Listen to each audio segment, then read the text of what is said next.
किसी भी काम को लंबे समय तक आप टालते रहोगे तो वो काम लटकता ही रहेगा, लटकता ही रहेगा, लटकता ही रहेगा। मेरे साथ तो ऐसा काफ़ी बार होता है।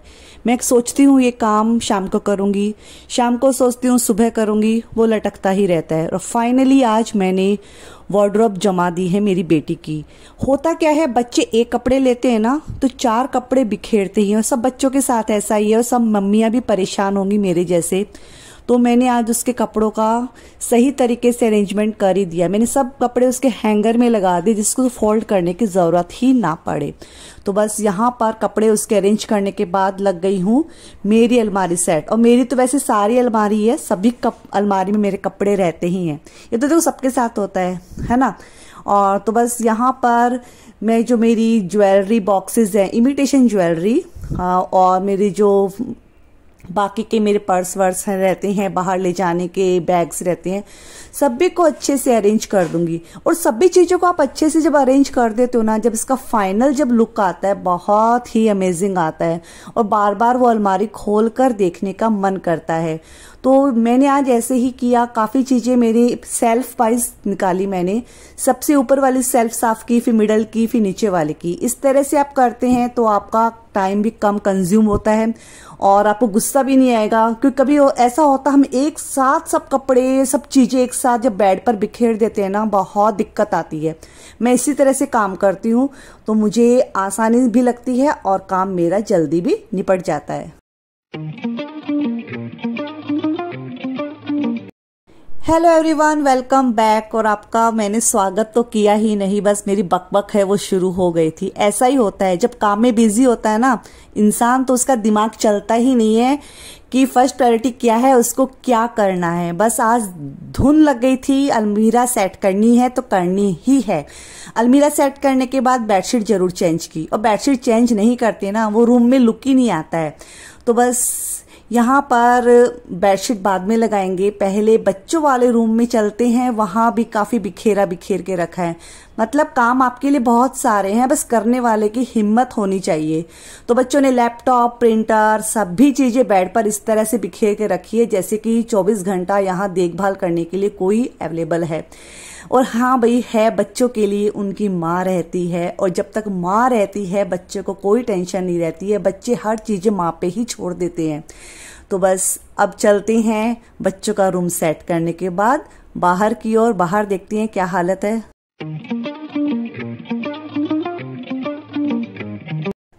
अब आ गए हैं कॉमन वॉश बेसिन एरिया साफ कर लेते हैं, क्योंकि कॉमन वॉश बेसिन एरिया ऐसा रहता है आते जाते बच्चे हाथ धोते हैं, हम भी हाथ धोते हैं, कभी नीचे से ऊपर आते हैं और कभी फेस वॉश करते हैं तो छींटे लगी जाते हैं, नल के ऊपर लग जाते हैं, मिरर के ऊपर लग जाते हैं। और लिविंग रूम आज मेरा ठीक ठाक था क्योंकि मैंने मेरे बेटे को बोला था तो उसने काफी हद तक उसको क्लीन करके रखा था। ऐसा ही होता है ना जब आप इतना काम कर लेते हो ना। हाँ, और मेरा बेटा आज घर पे इसलिए है क्योंकि आज उसकी तबीयत थोड़ी सी उसको अच्छी नहीं लग रही थी सुबह सुबह अर्ली मॉर्निंग, तो वो नहीं गया और उसका 10-11 बजे उसकी तबीयत थोड़ी ठीक ठाक हो गई थी, तो तभी उससे मैंने काम करवाया। इसीलिए वो घर पे था, वरना बच्चे घर पे रहते ही कहाँ हैं। तो बस सोफा सेट की, अच्छे से अरेंज की मैंने। अब बस बारी आती है टीवी कैबिनेट वाले एरिया को क्लीन करने की। तो ये एरिया भी बहुत ज़्यादा मेसी हो जाता है क्योंकि हमारा पूजा घर भी इधर ही है, तो चिकने हाथ भी लग ही जाते हैं। और तो बस उसको मैं क्लीन कर दूंगी। बस ये कर ही रही थी, इसी बीच आ गई मेरी मैड, तो वो अपना झाड़ू पोछा करेगी, बर्तन करेगी। इतने में रूम की चादर है वो लगा दूंगी। जब रूम आप क्लीन करते हो, अलमारी चाहे क्लीन करो चाहे बेड क्लीन करो, तो रूम में जब चादर चेंज ना करे तो लुक ही नहीं आता है। और चादर गंदी हो ही जाती है, हम सभी चीज़ें बेड पर ही डालते हैं तो वो थोड़ी थोड़ी तो गंदी होती ही है। और चेंज कर देते तो अच्छा लुक आता है, ऐसे लुक आता है कि दीपावली की साफ सफाई जैसे कि हो गई हो। और मैं बार बार अलमारी खोल के देख रही थी कि अच्छा लग रहा था। देखते हैं कितने दिन टिकती है ऐसी एज इट इज, क्योंकि बच्चों के हाथ में रहता है ना सब चीज़ें। हम ऐसा तो है नहीं कि हर वक्त अवेलेबल रहें, हर वक्त खड़े रहें कि हाँ ये ले लो वो ले लो। तो बच्चे बड़े हो गए हैं, अब बच्चों को अपनी मन मुताबिक चीज़ें हैं, पहनने का भी रहता है। और बस अरेंज करना नहीं आता है, पहनना उनको अच्छे से आता है। तो चलिए, अब जो मैंने हॉल में धो के रखी हुई थी सब्जियां वो सूख गई हैं, तो उनको भी कटवट करके अच्छे से अरेंज करके रख देती हूँ।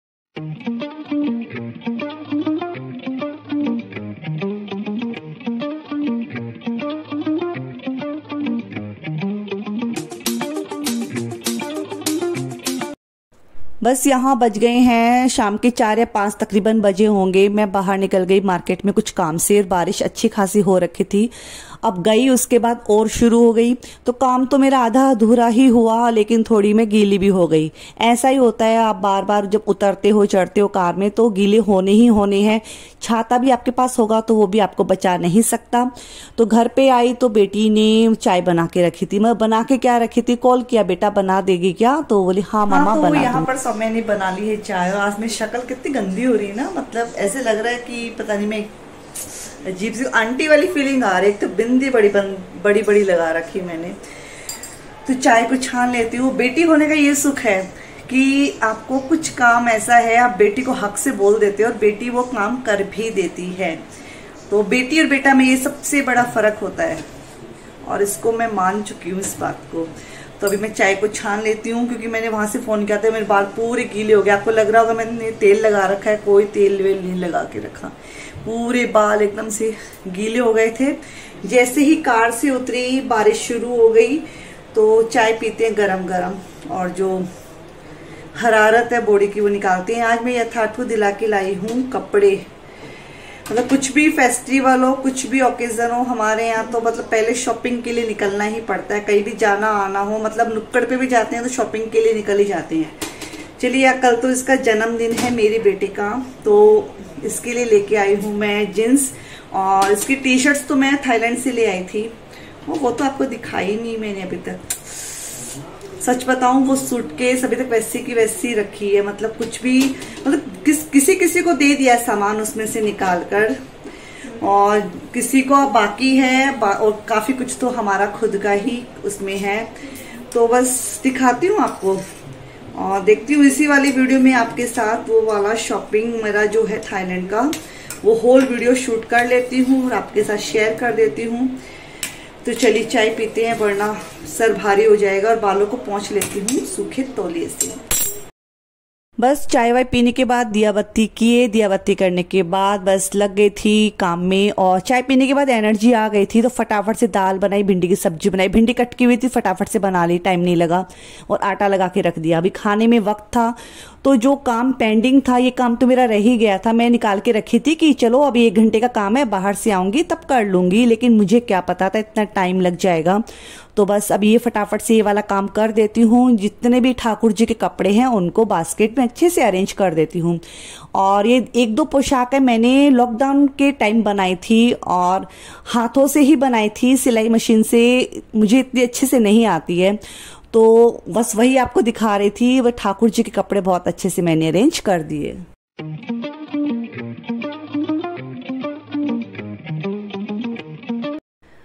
तो जी हो गई है सुबह। सुबह के बज रहे हैं 7 बजने में 5 मिनट है, मेरी घड़ी आगे है 10 मिनट। तो यहाँ मेरा बेटा रेडी हुआ है, एकदम से हैंडसम बॉय बन के जा रहा है स्कूल आज, जैसा कि उसका है जन्मदिन। तो बस बच्चों को क्रेज रहता है जन्मदिन का, तो बस वो जन्मदिन अपना सेलिब्रेट करेगा स्कूल में, और शाम को देखेंगे क्या करता है क्या नहीं करता है। बस उसके बाद मैंने कुछ भी शूट नहीं किया। होता क्या है ना, आज हमें अमावस्या की धोक भी लगानी थी, और घर में इतने काम हो जाते हैं, हस्बैंड भी घर पे रहते हैं तो पॉसिबल ही नहीं हो पाता है, और अच्छा भी नहीं लगता है। वो 1-2 घंटे ही सुबह रहते हैं, फिर तो ऑफिस निकल जाते हैं। तो बस फिर मैंने कुछ भी शूट नहीं किया। अब वो ऑफिस निकल चुके हैं, अब लग जाती हूँ, कमर कस लेती हूँ किचन की सफाई में। गणपति बप्पा आने वाले हैं, घर में कुछ फंक्शन भी है, तो उस वजह से थोड़ा सा घर को क्लीन ठीक ठाक कर देती हूँ, जिससे कि वो खूब ज्यादा गंदा ना दिखे। काफी दिन हो गए, महीना भर हो गए हैं, घर को अच्छे से मैंने क्लीन किया नहीं, मतलब किचन को नहीं किया। तो यहाँ पर किचन का जो पीछे वाला सर्विस प्लेटफॉर्म है उसको मैंने अच्छे से आज वॉश किया है, बहुत अच्छे से किया है। मतलब खुद को पता चल रहा है कि पहले आफ्टर और बिफोर क्या फर्क था। काफी हद तक मैंने उसको अच्छे से क्लीन कर दिया, और काफी अच्छा लग रहा था। मन को संतुष्टि मिलती है ना, आप अच्छा काम करते हैं तो अच्छा ही लगता है, और मेहनत जिसमें करते हैं उसका फल अच्छा होना ही होना है। बस अब ये वाला प्लेटफॉर्म जहां हम बनाते हैं खाना, तो चलिए इसको भी फटाफट से क्लीन कर देती हूँ। और आज जल्दी जल्दी नीचे जो अपने रहते हैं ना एरिया, कैबिनेट रहते हैं, वहां भी थोड़ा थोड़ा कपड़ा मार दूंगी। ऐसा होता है ना, झाड़ू पोछा जब करती है वो आंटी, तो पोछा वहां तक नहीं जा पाता है, उसके एजेस में मतलब काला काला लगा ही रहता है। मेरे कपड़े से उसको क्लीन कर दिया आज। और आज गैस प्लेटफॉर्म सभी को मैंने अच्छे से वॉश कर दिया। वॉश करते हैं तो ज्यादा सफाई से काम दिखता है, मतलब जो चिकनाहट रहती है ना, जो ग्रीसी रहता है किचन अपना, वो एकदम से क्लीन हो जाता है। चलिए ये तो हो गया साफ। अब बारी आती है अपने रेफ्रिजरेटर की, देखते हैं उसकी हालत कैसी है, उसको भी संभाल लेते हैं।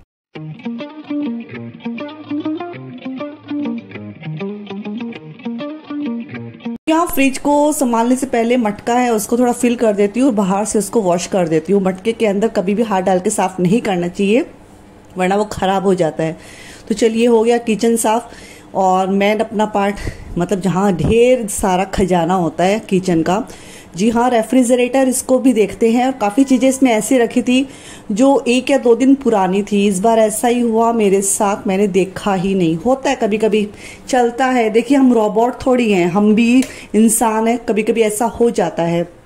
तो यहाँ मैंने जितनी भी इसमें रखी थी चीज़ें सभी को बाहर निकाल लिया है। और देखिए मैं यहाँ भी एक साथ पूरा मैंने रेफ्रिजरेटर बिखेरा नहीं है। मेरा यही ट्रिक रहता है, मैं स्टेप बाय स्टेप चलती हूँ। पहले ये वाला मतलब सेल्फ है, ये साफ करूंगी। जब ये क्लीन हो जाएंगे उसके बाद साइड का जो डोर है उसको ठीक ठाक करूंगी। तो यहाँ पर मैट में वाइट कलर का है, ट्रांसपेरेंट है, वो बिछा के रखती हूँ जिससे से स्क्रेचेस ना आए इसके ऊपर। और ये हमारी जो छाछ के ऊपर मलाई ये जम चुकी है। मैं ऐसे ही करती हूँ जब भी बिलोती हूँ ना, मतलब मक्खन बनाती हूँ, ऐसे ही करती हूँ। उसको एज इट इज फ्रिज में सरकार देती हूँ, जिससे कि वो मक्खन रहता है वो टाइट हो जाता है, वो जम जाता है और छाछ छाछ नीचे रह जाती है। इजी होता है घी निकालना। तो चलिए यहाँ पर अपना ये वाला सेक्शन साफ हो गया है। अब डोर वाले सेक्शन को साफ कर देते हैं, जहाँ पे छोटी छोटी चीजें इतनी रखी है जिनको चेक भी कर लेते हैं, उनके एक्सपायरी डेट भी देख लेंगे और उनको अच्छे से अरेंज कर देंगे।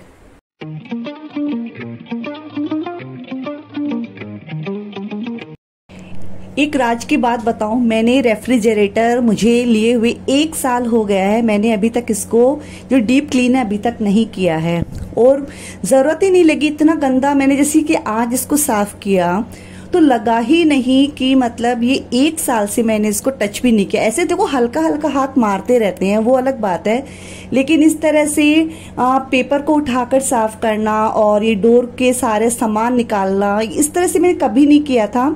और बहुत अच्छा लगा कि मेरा रेफ्रिजरेटर एकदम साफ सुथरा रखा हुआ था। तो ऐसा ही होता है जब एक जन के हाथ में किचन होता है और एक जन के हाथ में मतलब कोई भी चीज होती है तो वो साफ सुथरी रहती ही रहती है। और बस यहाँ पर मेरा ये डोर है, इसको भी मैं अच्छे से अरेंज कर दूंगी। बस यहाँ सौम्या है, वो वेट कर रही है कि मम्मा कब ये डोर बंद करे और मैं किचन में आऊं। तो देखिए बस यहाँ है मेरा ये ऊपर वाला सेक्शन है रेफ्रिजरेटर का, वो अच्छे से क्लीन हो गया है। बारी आती है नीचे वाला पार्ट, उसको क्लीन करने की। तो सभी चीजें डिब्बों में हैं तो कोई दिक्कत वाली बात नहीं है, बहुत फटाफट से काम होने वाला है। चलिए उसको भी क्लीन कर देते हैं।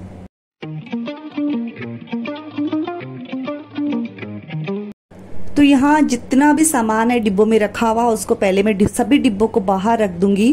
फिर इसके अंदर भी मैंने वही ट्रांसपेरेंट जो मैट होते हैं इसके ऊपर मैंने स्प्रेड करके रखे, बिछा के रखे हैं, बस उनको भी उसी तरह से क्लीन कर दूंगी। गीले और सूखे कपड़े से बहुत इजीली होते हैं, वॉशेबल भी हैं करना चाहो तो, पर ये गंदे नहीं थे, इस वजह से मैंने सिर्फ गीले सूखे कपड़े से साफ किया, वो साफ हो गए।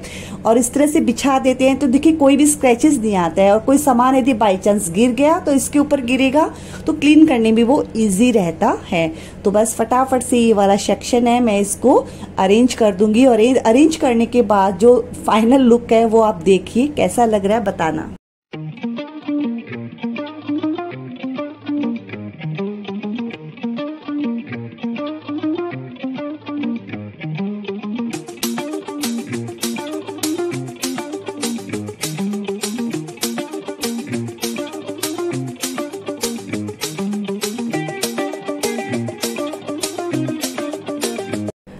अब आ गए मैं हॉल में जहाँ पर हमने पूजा की थी। जैसे कि आज भाद्रा अमावस्या है, सतियों की धोक लगती है, तो बस वहाँ धोक लगाई हमने। चिल्ला चिल्ली इस तरह से बनते हैं घुघरी के। और ये ड्रॉवर है आज क्या हुआ, जो हमारा ये ड्रॉवर है इसमें जो भगवान के दीपक में हम घी डालते हैं ना, वो पूरा ही बिखर गया। तो बस इसके पापा ने वो देखा, फिर सारा सामान बाहर निकाल के चले गए। बोले ऐसे तुम अरेंज इसको नहीं करोगी, सारा सामान मैं बाहर रख दूंगा, तुम अपने आप इसको अरेंज करोगी। तो चलिए सभी सामान को अरेंज कर देते हैं। और जो चिल्ला चिल्ली हमने चढ़ाए थे ना, वो मैंने एक थैली में डाल लिए हैं, तो गाय को दे देंगे। वैसे आज गाय भी नहीं खाएगी, वो पहले से इतना खा चुकी होगी, पर चलिए कोई नहीं। तो चलिए ये वाला सेक्शन है, इसको क्लीन करते हैं। इस पे काफी ऐसी चीजें थी, पूरी उसको मैंने अच्छे से क्लीन की और देखा मैंने वाकई काफी कचरा निकला इसमें से। तो अच्छा है वो घी इसमें गिरा, घी यदि गिरा तभी मैंने इसको क्लीन करने का सोचा। मैंने तो क्या सोचा, हस्बैंड बोले आपको करना ही करना है, तो बस यहाँ पर ये क्लीन हो गया। और देखिए इस तरह से गदर मच गई है। तो बस उसके बाद कोई टेंशन नहीं है, मैड आती है तो उन्होंने अपना काम कर दिया, झाड़ू पोछा। और अब बारी आती है मेरे कामों को करने की।